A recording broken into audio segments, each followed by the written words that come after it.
Ito ang Factbusters!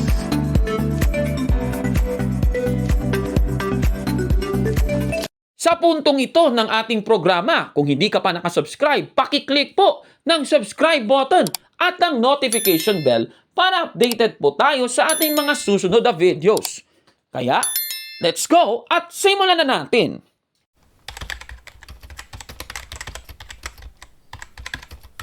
Kapayapaan po ng Diyos ang parating sa ating po mga kapatid. Kamusta po kayo? Ako po ang inyong lingkod, Brother Gabriel de Guzman, together with my partner, Kaburnok ng Factbusters PH. At ngayon po, meron tayong isang napakagandang topic, no? Para sa ating pananampalatayang Katoliko. Ayan. So, pause muna tayo mga kapatid sa sa apologetics. Ayan. Punta muna tayo sa sariling atin, catechism. Ayan. So, akin na pong i-welcome ang aking partner, Kaburnok ng Factbusters PH. Hello po, Kaburnok. Ayan, magandang araw kapatid na Gabriel and welcome po. Maganda at ito ngayon yung ating pag-uusapan. Sige, so ready ka na ba, Brother Gabriel? Yes, ready naman tayo dyan. Ayan, sige. So, yung tatalakayin kasi natin ay tungkol po sa cross, Yung ayaw ng cross, edi kawawa sila kapatid na Gabriel, di ba? Eh. Yan ang ating tatalakayin ngayon. Kaya ito po. Sige, so sisimulan natin ang pagtalakay. Mm-mm. Ano ba ang silbi ng cross Yes. sa buhay natin bilang Kristiyanong Katoliko? Ano ba yung purpose ng cross, Basahin muna natin, kapatid na Gabriel, itong nasa Deuteronomio 21:22. Pakibasa, kapatid na Gabriel. Opo, ito po ang nakasulat po. And if a man owes a judgment of death for the sake of sins, and he will be hanged, crucified on a wood. 3. A cross, and he will be killed. Ayan.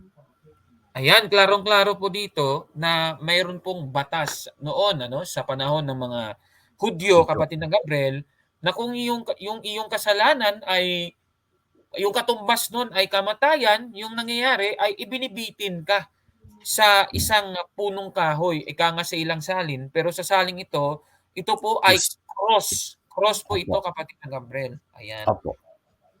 Ayan, so napakaliwanag, So, ibig sabihin, nung panahon pala ng mga Hudyo, may krus na, kapatid na Gabriel. Yes, di ba?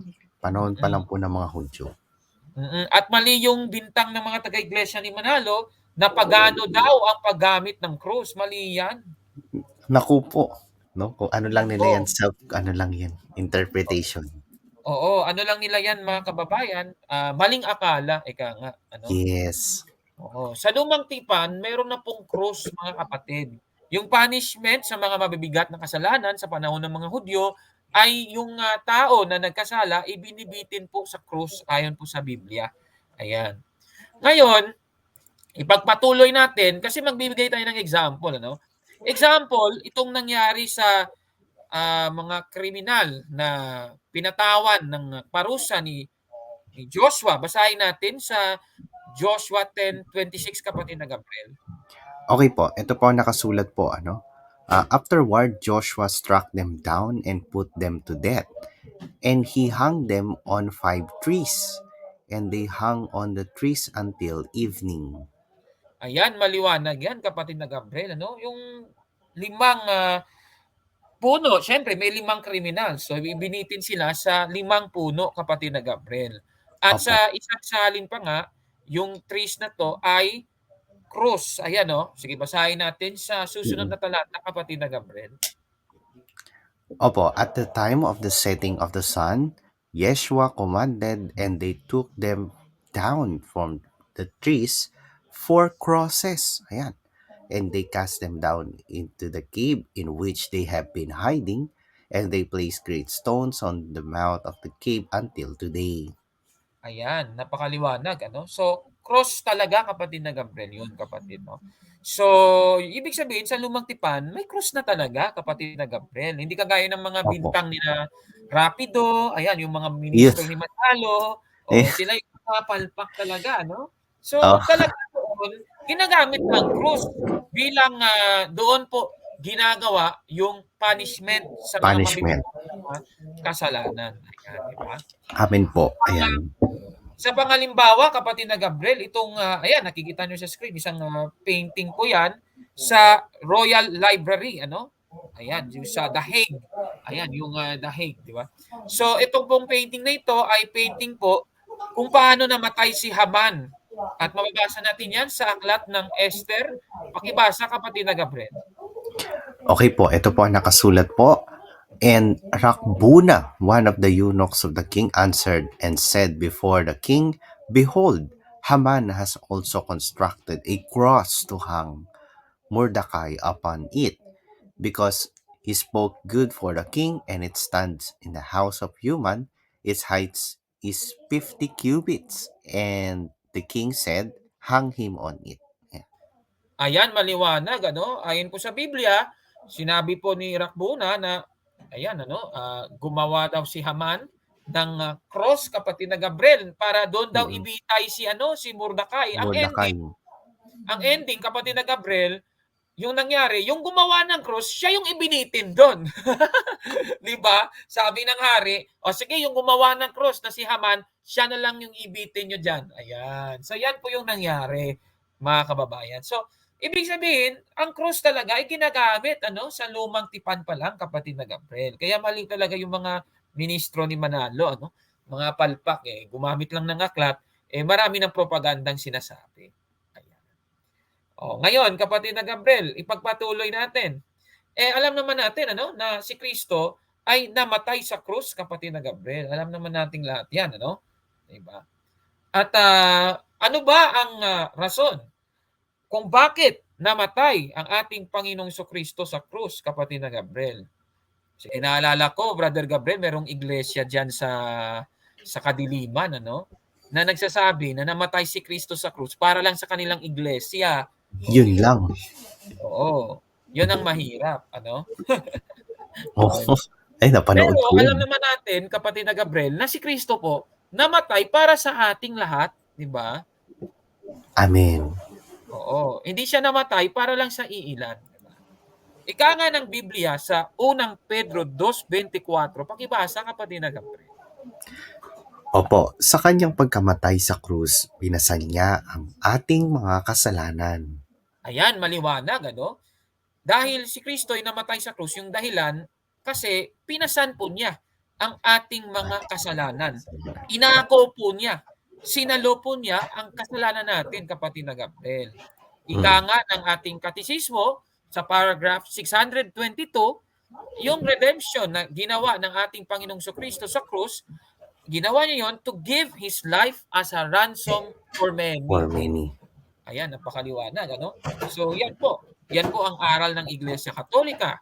Ngayon, bakit kailangan ni Kristo na saluhin yung mga kasalanan natin at mamatay sa krus, kapatid na Gabriel? Biblia din po ang ating pasagutin sa 3:23 ng Roma, sa kapatid na Gabriel. Opo, sapagkat ang lahat ay nagkasala at walang sino mang nakaabot sa kaluwalhatian ng Diyos. Ayan, maliwanag, So lahat daw nagkasala at wala daw nakaabot sa kaluwalhatian ng Diyos kasi nga may kasalanan, At yung kasalanan na ginawa ng tao, may kabayaran po 'yun. Nasa 6:23 naman ng Roma, ang kabayaran ay ang kamatayan, eternal death, kapatid na Gabriel. Kaya kailangan mawala yung eternal death, yung chance na magkakaroon tayo ng eternal death sa pamamagitan po yan ng ating Panginoong Kristo. Eka nga ng Galatia 3:10, pakibasa, kapatid na Gabriel. Opo, ang lahat ng nagtitiwala sa pagsunod sa kautusan ay nasa ilalim ng isang sumpa, sapagkat nasusulat, sumpain ang hindi sumusunod sa lahat ng nakasulat sa aklat ng kautusan. Ayan, maliwanag, kapatid na Gabriel. So, ibig sabihin, yung mga tao na nagkasala, yung consequence nun is sinusumpa po sila. Meron pong sumpa sa kanila, kapatid na Gabriel, kasi sila po ay hindi po sumusunod sa lahat ng nakasulat sa aklat ng kautusan ayon po sa Biblia, kapatid na Gabriel. Kaya yung nangyari, nung sinalo na ni Kristo yung aking mga kasalanan, sa kanya ngayon napunta yung sumpa, kapatid na Gabriel. Ayan, di ba? Basahin natin yung sumpa na yon sa Deuteronomio 21:23. Pakibasa, kapatid na Gabriel. His corpse must not remain all night upon the tree. You shall bury him that same day, for anyone hung on a tree is under God's curse. You must not defile the land that the Lord your God is giving you for possession. Ayan, maliwanag, ano? Ibig sabihin, yung pagkamatay nung kriminal sa krus, meron pong sumpa na iniatang sa kanya. Nung si Kristo na yung namatay sa krus, meron ding sumpa na nakaatang sa kanya. Basahin natin sa 3:13 ng Galacia, kapatid na Gabriel. Christ redeemed us from the curse of the law by becoming a curse for us. For it is written, "Curse is everyone who hangs on a tree." Ayan, maliwanag. So, ibig sabihin, yung curse napunta kay Kristo, kapatid na Gabriel. Kaya nga, Mhm. dahil doon, meron na tayong chance, kapatid na Gabriel, na hindi na makamit yung eternal death na siyang kabayaran ng ating mga Ating kasalanan. kasalanan. Oo, 'di ba napakaganda nun? Kaya mahal tayo ng Diyos, kapatid na Gabriel, eh. Ayaw kasi ng Amen. Diyos na hindi tayo maligtas, ika nga, ano? So, ganun po yun, mga kapatid. Ika nga ng 2:14 ng Kolosas, pakibasa, kapatid na Gabriel. Opo, pinawalang bisa ang lahat ng naisulat na alituntunin laban sa atin, pati ang mga pananagutang kaugnay nito. Pinawi niya ang lahat ng ito nang ipako siya sa krus. Ayan, napakaliwanag, ano? Napakaganda niyan, kapatid na Gabriel. So, yung kabayaran, nawala na, napawalang bisa na nung namatay si Kristo sa krus. Ayan, di ba? Ganun pala, kapatid na Gabriel, eh. Yung kilala mo na si SLTV, kapatid na Gabriel, ayaw talaga niya ng krus, eh. Sabi pa niya, kapatid na Gabriel, hindi daw makapagliligtas yung krus. Nako, mali yan, Naku mga po, kababayan.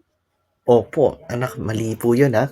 Maling-mali yan mga kapatid, ano? Maling Maling-mali po yan, mga kababayan, ano? Palpak na unawa sa Biblia yan si SLTV, mga kapatid. Ngayon, para ba kay sino namatay ang ating Panginoong Kristo? Alam mo na, kapatid na Gabriel, di ba? Mm. Yung mga taga-kadiliman diyan, kapatid na Gabriel, yung paniniwala, yung kanilang paniniwala, sila lang daw ang rason kung bakit namatay si Kristo sa krus. Ibig sabihin, sila lang daw yung tinubos ng dugo ng Oo, ating Panginoong Kristo. Mali po oo, yan, mga kababayan. yan. Maling-mali po yan, ano? 'Di ba? Sige. Para ba kay sino namatay si Kristo? Basahin natin sa 5:15 ng ikalawang Korinto, kapatid na Gabriel. Po, namatay siya para sa lahat upang ang mga nabubuhay ngayon ay wag nang mabuhay para sa sarili, kundi para kay Kristo na namatay at muling nabuhay para sa kanila. Ayan, maliwanag. So, namatay pala si Kristo para sa lahat, Sa hindi lahat. para sa taga-diliman, kapatid na Gabriel. Opo, O, nainangkin di lang naman yung talata sa Biblia, di ba? ayun, oo, nang-aangkin lang kasi. Eto pa, basahin natin. Unang Timoteo 2:6, Dos kapatid na sais. Gabriel.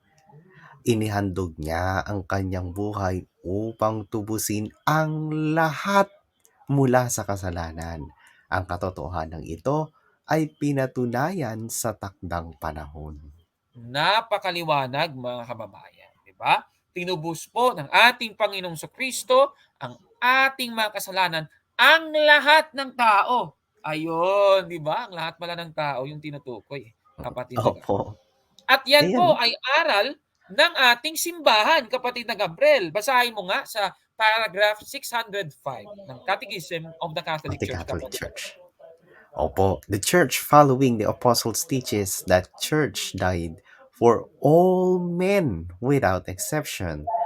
There is not, never has been, and never will be a single human being from Christ did not suffer. Ayan, klarong-klaro, kapatid na Gabriel. Christ died for all men without exception. Ayan, kahit ano pa yung kasalanan mo, si Kristo ay namatay din para sa iyo. Ayan, 'di ba? Napakaganda nun, kapatid na Gabriel. Susunod naman Yes. susunod naman ang katanungan. Dahil namatay si Kristo para sa atin, ano naman yung ating gagawin? Kasi nga, meron ng ginawa si Kristo para sa atin, eh. Ano naman ang gagawin natin? Dapat Mayroong response. Dapat, ano yan kapatid na Gabriel, kung sa isang relationship, two-way. Meron kang give and take, nga, give and take. Yes, give and take. Ayan. So, ano naman ang ating gagawin? Basahin natin dito po sa 1 Pedro 2:24. Pakibasa, kapatid na Gabriel. Opo, sa kanyang pagkamatay sa krus, pinasan niya ang ating mga kasalanan upang tayo'y mamatay na sa kasalanan at mamuhay ng ayon sa kalooban ng Diyos. Sa pamamagitan ng kanyang mga sugat, kayo'y pinagaling. Ayan, napakaliwanag, kapatid na Gabriel. Yung atin palang gagawin, dahil namatay na si Kristo para sa atin, dapat tayo'y mamatay na sa kasalanan at mamuhay ng ayon sa kalooban ng Diyos, ayon sa Biblia, kapatid na Gabriel. Isa pang talata sa 3:16 ng Juan. Ganito po ang ating mababasa, Brother Gabriel. Opo, sapagkat gayon na lamang ang pag-ibig ng Diyos sa sangkataunan, kaya't ibinigay niya ang kanyang kaisa-isang anak upang ang sino mang sumampalataya sa kanya ay hindi mapahamak kundi magkaroon ng buhay na walang hanggan. Ayan, napakaliwanag, kapatid na Gabriel. Sabi nga ng talata, upang ang sino mang sumampalataya sa kanya, ibig sabihin pala, meron pa tayong gagawin, sasampalataya Yes. tayo. Yes. Yung response natin, Kabunok ha? Yung response. Yung response. Pero Yes. hindi yung redemption. Kasi si SLTB, naalala ko, kapatid na Gabriel, dapat ka munang mag-respond bago mo makuha yung redemption. Mali yun. Oo, sumampalataya muna, di ba? Oo, yun yung akala niya Oo, baligtad paano ba naging response yung tawag kung una pala yung response kaysa sa redemption? Mali po yan, mga kababayan. Opo, wala sa logic, no? Wala sa logic. At saka, Oo. meron ng salitang upang. Ayan, merong salitang upang Ibig sabihin, meron kang gagawin. Pero yung gagawin mo, ginagawa mo yun dahil ikaw ay na-redeem na. Opo. Na-redeem ka na. Tapos na yung Amen. redemption diba? Amen. Ganun po yun, mga kapatid. Ayan. Ito pa, basahin natin sa 16:24 ng Mateo. Pakibasa, kapatid na Gabriel. Sinabi ni Jesus sa kanyang mga alagad, sino mang nagnanais sumunod sa akin ay kailangang itakwil ang kanyang sarili, pasanin ang kanyang krus at sumunod sa akin. Ayan, napakaliwanag.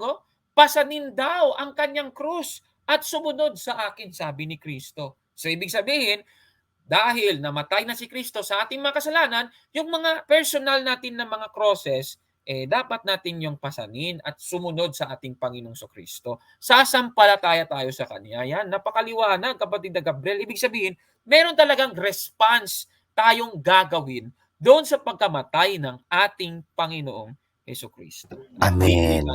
Biblical po yan, mga kababayan. Yan pong aral Amen ng po. ating simbahan. Napakaliwanag. Susunod naman ito dapat nating ma-realize na ang krus po na naging simbolo ng sumpa, nabasa natin kanina sa Biblia, ay naging simbolo ng kaligtasan ng tao. Napakaganda, kapatid na Gabriel, Diba? Opo, amen po. Yeah. Ayan. Ngayon, basahin naman natin yung mga napapahamak dahil hindi nila nauunawaan ang krus. Sa 1 Corinto 1:18, pakibasa, kapatid na Gabriel. Ang mensahe tungkol sa pagkamatay ni Kristo sa krus ay kahangalan para sa mga taong napapahamak. Ngunit ito'y kapangyarihan ng Diyos para sa ating mga naliligtas. Ayan, napakaliwanag, kapatid na Gabriel, Sa mga tao na walang unawa, sinisiraan na yung mga Katoliko na ginagamit yung krus, kahit saan man magpunta, syempre yung krus ginagamit natin para maalala natin na mahal tayo ng Diyos. Sila, naninira sila sa Iglesia Katolika, sila po yung taong mga napapahamak ayon sa Biblia, kapatid. Ayan. Dahil sa kamatayan ni Kristo sa krus, tayo po ay may pag-asa ng maligtas. Kasi wala nang eternal death, kapatid na Gabriel. Magkaka-eternal death ka naman kung ikaw ay hindi po sumampalataya sa ating Panginoong Hesukristo. Napakaganda. Salamat sa Diyos. Ayan, isang magandang balita yan, kapatid na Gabriel, di ba? Ngayon, ito na. Ito, magandang tanong ito, Ano ba ang, common dito po sa apat na photos na ito mga kapatid ano? So maghihintay po tayo ng ilang saglit. I-type niyo po ang inyong sagot sa comment section mga kababayan ng video na ito ni kapatid na Gabriel. I-comment niyo po sa baba at, tignan natin kung tama ang inyong, guess kapatid na Gabriel, 'di ba? O sige, maghintay tayo ng saglit. Sa iyong palagay Brother Gabriel, ano kaya yung sagot mo dito sa tanong? Ang una kong impression is lahat yan ay merong krus. No? Lahat yan ay merong krus sa simbahan at dun sa, syempre, dun sa libingan at yung sign na ginagawa ng bishop at syempre dun sa may ambulansya. Lahat yan po ay merong krus. Ayan. Ayan, so yan ang guest ni Brother Gabriel ano, maghintay Oo. tayo ng ilang saglit. O comment down below mga nanonood sa channel ni Brother Gabriel ano, ano kaya yung hula ninyo? Ano kaya yung common sa apat na ito? Yung sa upper left ano, simbahan yan, nasa labas ka ng simbahan. Sa Hmm. upper right, yung aksidente, may ambulansya no, na aksidente yan ata. And then sa lower left nakikita ninyo yung ano, yung, pari sa misa o I guess bishop ito kapatid na Gabriel ano? Bishop po. Oo, Parang bishop. nagbe-blessing. Ayan. Ayan, final blessing. At itong nasa lower right naman ay sementeryo. Ayan. Mm. So ano po ba ang common sa apat? Oh, hulang-hula na. Oh, yan, tingnan natin. At heto po ang sagot. Kung ang sagot po ninyo ay yung common sa apat ay sign of the cross. Yan ang common. Ayan. Bakit ganyan ang common? Dahil sa apat na ito, sa apat na events na ito, kapag dadaan ka sa simbahan, kapag nakakita ka po ng aksidente sa daan, kapag yung nasa misa ka, at saka kung ikaw ay nasa sementeryo, nadaanan mo ito, kailangan mo pong mag-sign of the cross. Ayan. Yan po yung Ayan. times to make the sign of the cross. Ayan, nakikita nyo po sa screen, mga kapatid. At least nadagdagan po ang inyong kaalaman. Ayan, di ba? Ngayon, itong sign of the cross na mayroong, noon kasi yung sign of the cross, kapatid na Gabriel, Mm. ginagawa po yan sa noo lamang. At syempre, nag-evolve po yung tradition na yan. Basahin Mm. natin yung biblical foundation ng sign of the cross sa 9:4 ng Ezekiel. Pakibasa kapatid na Gabriel. Opo, ito po ang nakasulat po at sinabi ng Panginoon sa kanya, lumibot ka sa lungsod, lumibot ka sa Jerusalem, at tatakan ng krus ang mga noo ng mga taong humihikbi at umiiyak dala sa lahat ng kasuklam-suklam na mga bagay na ginawa sa loob ng lungsod. Ayan, napakaliwanag ano. Yung at yung Panginoon dito ay inutusan po yung lalaki na mayroong, I guess parang puting balabal na Mm. tatakan mo ng krus ang mga noo ng mga umiiyak, sabi nung Panginoon sa kanya. Eh, yung mga tao na walang krus sa noo, namatay po. Napahamak po. Yes, Napahamak po sila. napahamak sila. Oo. So, ibig sabihin sa mga Katoliko, tayo hindi pala talaga tayo mapapahamak kung meron tayong krus, kapatid na Gabriel, na Yes, ginagawa di ba? sign of the cross. Opo, Ayun, pag-iingat ng Diyos sa atin, di ba? ayan. Yung mga walang sign of the cross diyan, eh, di kawawa kayo. Oh, 'di Yun ba? lang, yun lang. Oo, Oo, paawaan na lang kayo ng Diyos, ayan. 'Yan ang masasabi ayun. natin. At dito nga Oo. sa 5 hanggang 6 ng Ezekiel kapitulo 9, yung mga walang tatak sa noo ng krus, pinatay po sila. Ayun. Ayan. Oo, delikado pala kapatid na Gabriel. Kaya gano'n din po sa panahon ngayon ano? Oh, so atin pong ipinagdarasal ang ating kaligtasan kapag nagsa-sign of the cross na. Ayan. At, noon ay ginagawa din 'yan ng mga unang Kristiyano. Basahin natin ang pahayag ni Tertuliano, kapatid na Gabriel, isang church father sa isa sa mga dokumento ng Iglesia Katolika. Pakibasa kapatid na Gabriel. Opo, in our travels and movements, in all our coming in and going out, in putting on our shoes, at the bath, at the table, in lighting our candles, in lying down, in sitting down, whatever employment occupies us, we mark our forehead with the sign of the cross. Napakaliwanag ano, ibig sabihin Yung mga unang Kristiyano, ginagawa talaga ang sign of the cross. Kawawa naman itong walang koneksyon sa mga unang Kristiyano na mga sulpot na mga sekta, walang sign of the cross, kaya kawawa, kapatid na Yun lang. kapatid. Opo, ayan. So, napakaganda 'no, yung krus talaga ay makabuluhan, mga kababayan. Kaya itong si Amen. SLTV na naninira sa sign of the cross, good luck na lang sa iyo ano, kapatid, ano? Oh, Opo, ayan. eto pa kapatid na Gabriel, ano ba ang significance talaga ng sign of the cross? Basahin natin ang ating aral sa 1235 ng Catechism of the Catholic Church. Pakibasa, kapatid na Gabriel. The sign of the cross on the threshold of the celebration marks with the imprint of Christ, the one who is going to belong with to him, and signifies the grace of the redemption of Christ won for us by his cross. Ayan, napakaganda, no? So, ibig sabihin, maalala natin sa pamamagitan ng sign of the cross, ang grasya na nakuha natin noong tayo ni-redeem ng ating Panginoong Kristo sa pagkamatay niya sa krus. Yan. So, napaganda, kapatid na Amen. Gabriel, ano? So, ganun po ang Opo. significance niyan. At si SLTV, di niya binibigyan ng value yung pagkamatay ni Kristo sa krus, ano? Kasi sinisiraan niya yung sign of the cross. Of the Ayan. cross. Ayan. Ayan, so ito naman ang susunod na tanong. Ano ba yung kaibahan ng dalawang picture na nakikita nyo sa screen, mga kabatid? O, i-comment nyo na po, mga kababayan, kasi si Brother Gabriel, expert dito eh. I-comment nyo na po, mga kababayan, Very yung na naman inyong, ako. yung inyong masasabi, ano bang difference ng dalawang ito? Ayan. Sige, mag-iipay tayo ng ilang saglit. Sige, so sagutin na natin ang tanong.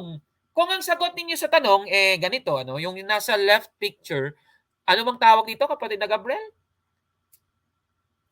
Crucifix. Ayan, Crucifix.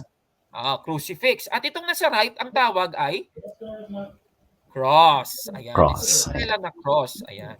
So, crucifix, itong nasa left na may katawan ni Kristo, ito po yung katawan ni Kristo dito na image, yung tawag ay corpus. Ayan, corpus. Tapos itong yung cross na may corpus, yan yung crucifix. Ayan. So, at least alam niyo na. So, ngayon, bilang pagtatapos ng ating konting talakayan, ang krus po ay simbolo ng pag-ibig ng Diyos sa atin. Basahin natin dito po sa 3:16 ng Juan, yung sinasabi, sapagkat gayon na lamang ang pag-ibig ng Diyos sa sangkatauhan. Ibig sabihin, yung nag-drive po para mamatay si Kristo sa krus ay ang pag-ibig ng Diyos sa ating lahat. Kaya yung krus po, ika nga nila, yung sign of the cross, kapatid na Gabriel, yan daw Mm. ang perfect sign of love, yung prayer of the perfect sign of love, yung sign of the cross. Sabi nga ng mga kilala nating mga pari, ano, di ba, ang ganda. Yan, mga kababayan. At sa unang Juan 3:16, pakibasa, kapatid na Gabriel. Opo, dito natin nalalaman ang pag-ibig. Inialay ni Kristo ang kanyang buhay para sa atin. Kaya dapat din nating ialay ang ating buhay para sa mga kapatid.